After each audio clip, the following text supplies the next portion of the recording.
what's up, everyone? Welcome into another edition of the Why Am I a Mets Fan podcast. That's Ashley Wenskowski. I'm Samantha Croston. I was going to say this podcast is sponsored by. It is not sponsored. That's our other podcast. If you're interested in Syracuse sports, check out the Orange Zone podcast, sponsored by Apex Entertainment. We're going to talk about the Mets today, as we always do, but at least there's some good news to share this time around. Before we get to all that, why don't you tell people where they can find you on social media? At Ashley Wenskowski TV on both Twitter and Instagram now. You know what? For a while here, like since we started telling people where they can find you, I have you can't find me anywhere. Like right. I have not been found. Yep. I have changed my Instagram. I have changed my Twitter. I have made a new Instagram. You have made a new Instagram. You've changed your Instagram. I mean, what's going on? The point is, what we I think just collectively landed on was Ash Wensk TV. Ashley. Sorry. Ashley Wensk TV. Not to confuse anybody. And Sam Croston TV. Yes. And I am that now on all platforms. You can find me anywhere. We're cohesive. We're wherever you want. And by that I mean Twitter and Instagram. That's right. Give us a follow. That's mostly where we live. We're not TikTok girls. I'm too old for it. She probably has one, but I'm too old for it too. okay. And thanks for being here. So the Mets. Oh, and at Why Mets Pod on everything else. Yes, on everything else.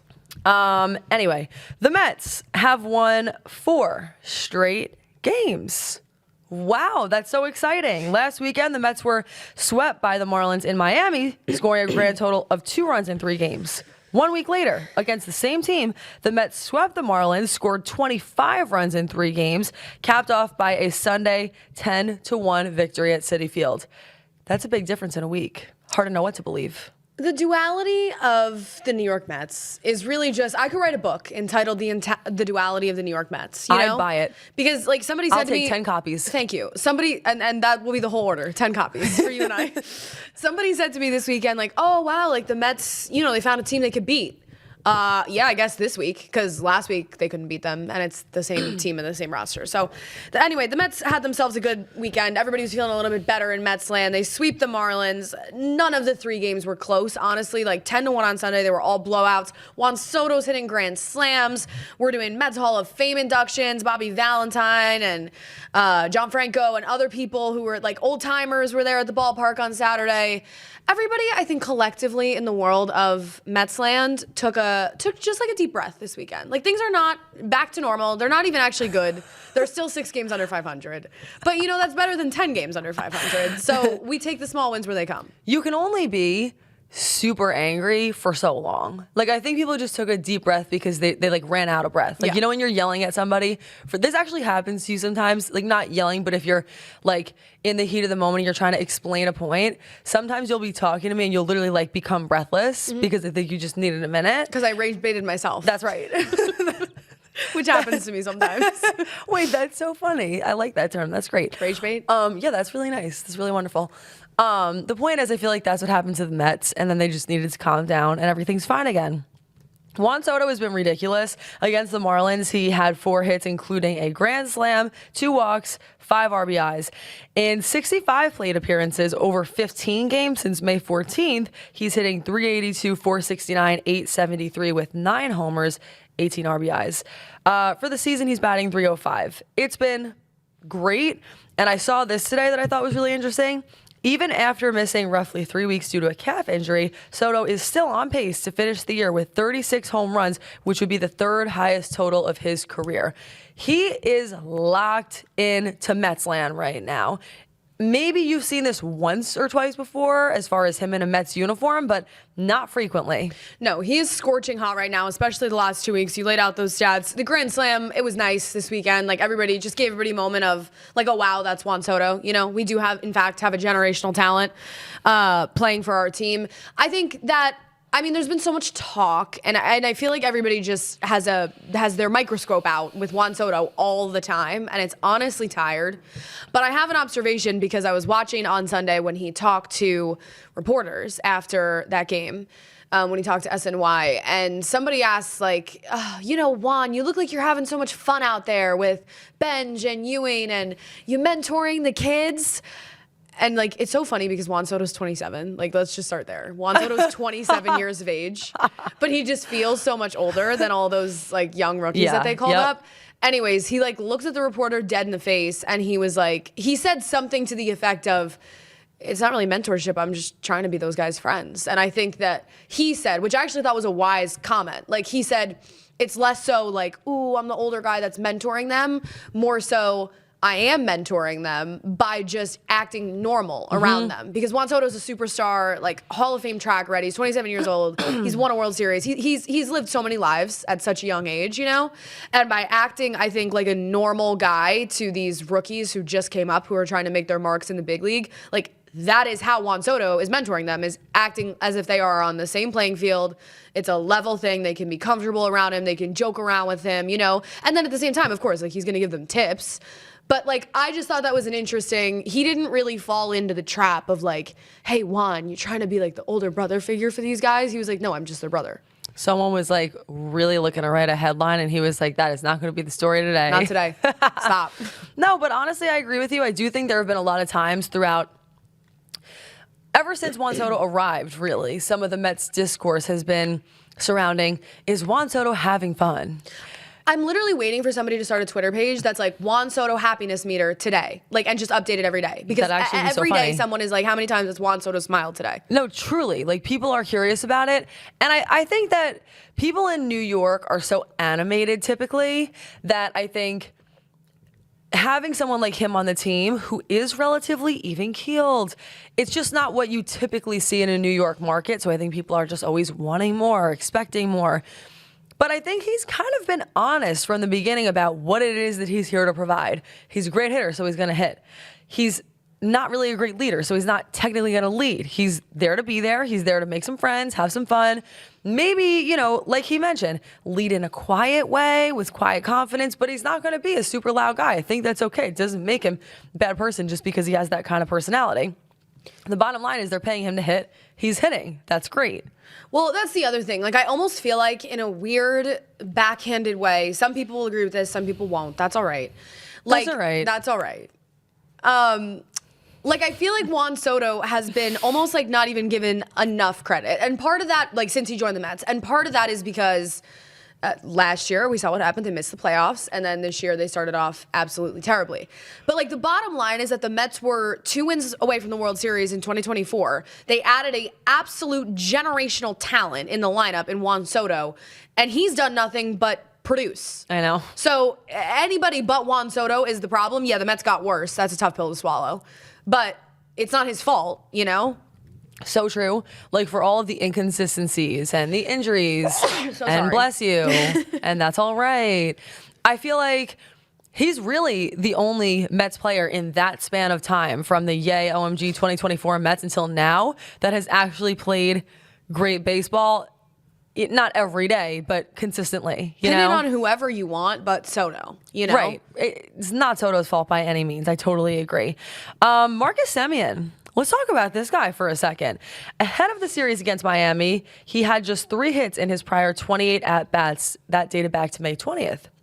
In 221 plate appearances over 56 games to that point, he was slashing .213, .264, .307.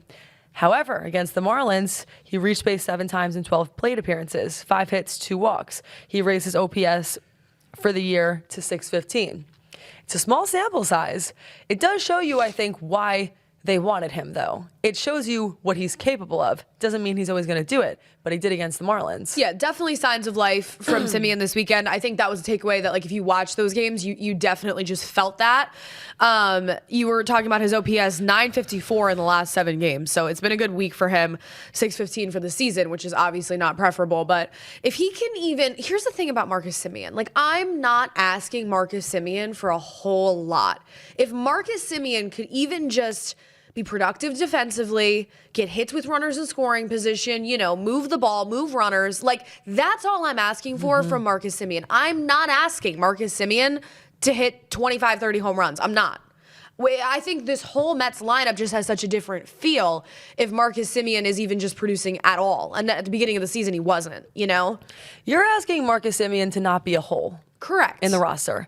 Because the thing is, it was getting to the point with him where you were truly starting to think about, well, when people come back, are we going to have to, you know, figure out what to do here defensively? Are we going to have to fill his spot? Are we going to have to move people around positionally? Him being a hole causes a lot of problems all over the field. Whereas if, like you mentioned, he's performing his role, which is not much, not the star of the show, it's just one of the characters in the background, but you're like, oh, I remember that character. Yeah, he did a good job. That's kind of what you're hoping for him. You don't want him to be a hole. And I think that considering that the Mets brought in so many new guys this year, like you're just hoping that some of them work out. And I want Marcus Semien to fall into that category, squarely into that category. Well, I'll tell you what puzzle we are squarely about to have to solve. So Francisco Lindor has started baseball activities. I don't think he's running yet still, but he's on the way, you know. Within the next month or so, you'd hope he returns or by the All-Star break or whatever it may be. The point is that when Francisco Lindor returns, Bo Bichette's been playing shortstop, right? Brett Beatty's been getting the bulk of the reps at third base. Vientos in there sometimes, whatever. When Lindor comes back to play shortstop, I actually don't know what happens all over again because not only has Bo Bichette been absolutely terrible, I forgot he was on the team. Like Bo Bichette's little unfortunate slump that we've started the season has remained. His OPS is 583, and he's hitting 196 with runners in scoring position. It's 196. crazy. It's crazy. And he's a guy who was known for his clutch hitting. Like that was a big thing for Bichette, you know. So that's just been awful. Anyways, Bichette has been absolutely terrible. Squarely a hole in the lineup. And Brett Beatty has been producing, at least with some consistency, since he's been back at third base. I think they were talking about this on the broadcast on Sunday too, on SNY. I think there really is, like Brett Beatty came up, he was a third baseman. He's played a variety of roles for the Mets. I mean, he dabbled in second base and shortstop and first base for a minute. And I don't even know. There might have been a day, like he played some outfield. Like Brett Beatty has literally played every single position for this team, I feel. I mean, he said yes to every opportunity, if nothing else. Yeah. Does he pitch and catch? I'm not sure. That feels like the next thing. Anyways, he has been markedly better since he was playing third base at a more consistent clip. And I think that comes as no surprise, right? That's what he came up playing. That's what he's used to playing.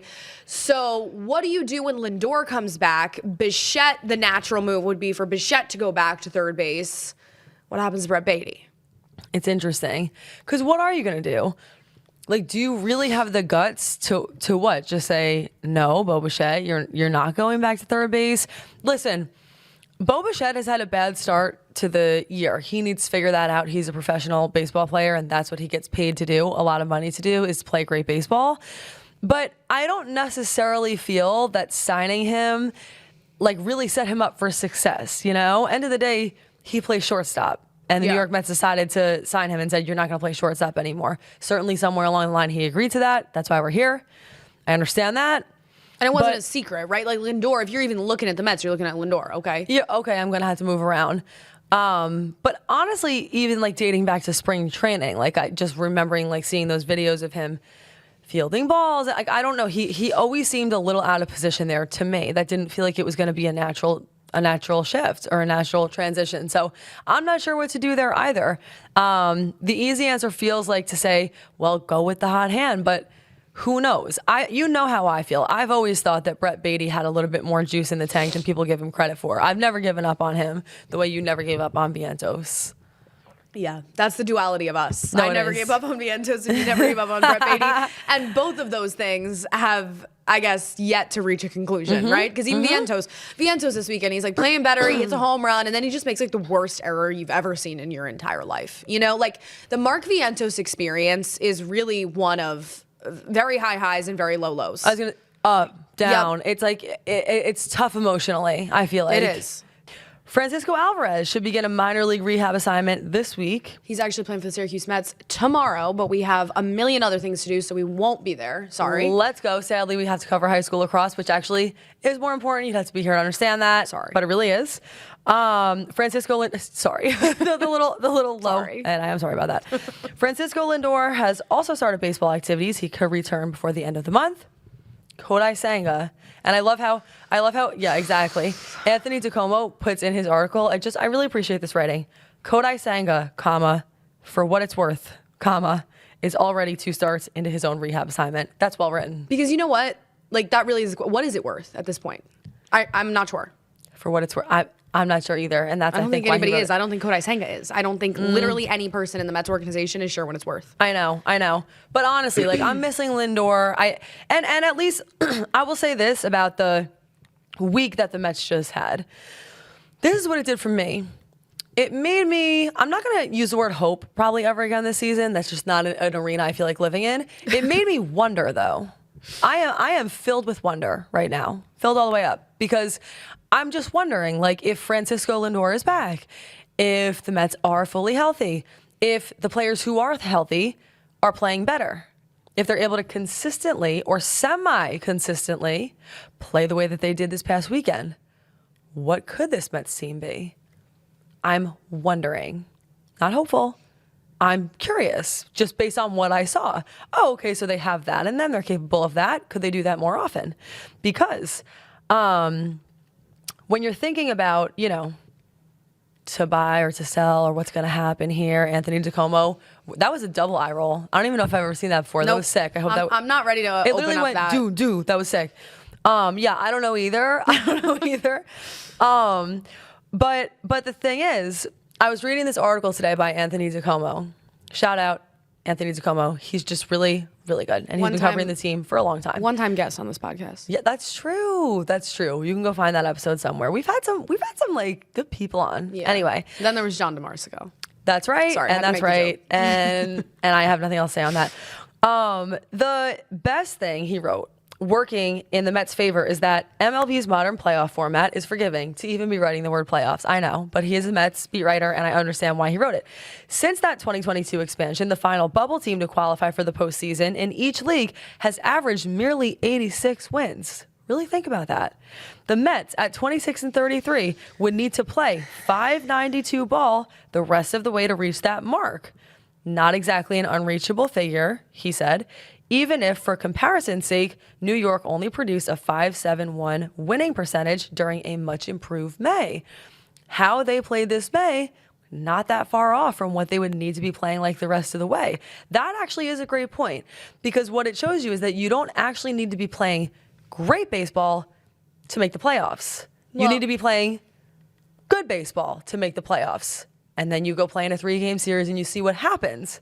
All of a sudden, you're in a high-end playoff series because you were able to heat up at the back half of the year. Not saying it's going to happen. I'm saying it's possible, and that baseball is different now than it used to be. Yeah, I mean, I think that's like baseball in 2026, right? There's 3 wild cards, half the league makes the playoffs. I'm not saying the Mets can't go .592 the rest of the way. I'm just saying there's nothing that's happened yet to make me think that will happen. Now, I will say, you look at like a series like this weekend, now albeit against the Marlins, and you see flashes of, I guess I will say, hope there. You see flashes of potential of what could be if a lot of things break correctly, right? Like Christian Scott, that's been a decent addition since he started pitching. The Mets are 5-2 since he's joined and in games he's appeared in. When Soto, Ewing, and Bench play together, they're 10-5. In May, they went 16-12. That's obviously not so bad, and they would have gone better than 16-12. They didn't have a losing streak when they lost 7 of 8 in there in the middle of the month. So yes, I think you see potential for if everything starts to turn around.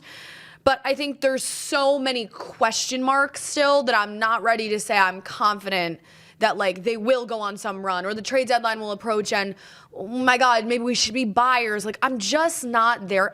All I'm saying is it's going to take more than a good weekend against the Marlins to convince me of that. And if they continue to play well this week, they're going out to the West Coast to play Seattle starting tonight. Then I might come around more to that it's possible and that maybe we're not sellers come the end of July. But I think you look at the rotation. I mean, David Peterson, we should discuss, is moving to the bullpen.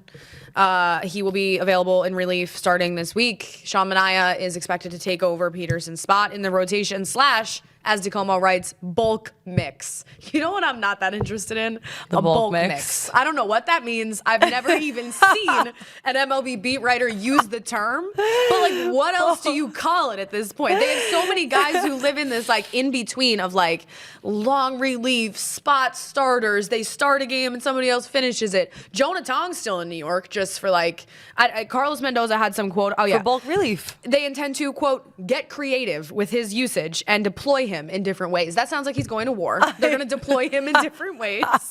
No, he's squarely so in the bulk mix. Yes. The bulk mix it's lengthy at this point. It's like a trail mix. You just never know what you're going to pick up and grab out of that bag. Like, that's why I'm not feeling particularly enthused. You know? There's variety in that, but there's not a lot of stability in that. I mean, listen, I did see somebody who was writing today that in a way, this was just this person's opinion, but that it was better to be doing that than to be. You remember there was a time where the Mets were doing full on like relief games, and it was like, let's just throw everybody in the bullpen out there because we just don't have anything else that we can do right now. Yeah, but I think that's what they're doing tonight. Is that what they're doing tonight? Bullpen game tonight.